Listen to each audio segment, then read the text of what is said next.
Makinig kayo, kung sinusubaybayan nyo ang seryeng ito, alam nyo na binabantayan ko ang presyo ng mga baraha. Naging problema ko rin dati ang pabago-bagong presyo.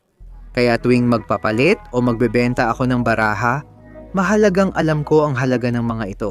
Ayokong aminin, pero isang araw lang tumatagal ang presyo sa likod ng mga baraha ko.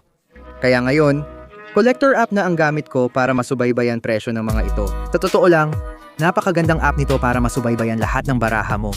Hindi lang baraha kundi pati mga sealed na produkto. Kailangan mo na talagang ng portfolio para sa mga baraha mo, lalo na sa challenge ko. Hindi lang Pokemon cards, may sports cards at iba pang trading card game din. Tingnan mo, iscan ko ang baraha at ilalagay sa portfolio ko. Ayan na, Charizard X mula 151.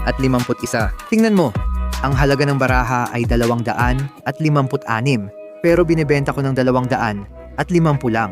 Kaya mas mura ako. At sino ba ang nakakaalam kung ano na ang magiging halaga ng barahang ito sa loob ng 3 araw? Kaya dito, pwede tayong magdagdag ng isa sa koleksyon. At kung may graded card din tayo, pwede mo ring ilagay ang graded card. Sakto talaga ito para sa challenge. Ipaload ko lahat ng baraha ko at ipapakita ko sa iyo dami natin. Mahigit 10,000 na Charizard cards. Kung nagko-collect ka ng baraha o trading card game, bisitahin ang getcollector.com o i-download ang app at i-click ang link sa description. Pero bro, maraming salamat sa Collectors app sa pag-sponsor ng video na ito.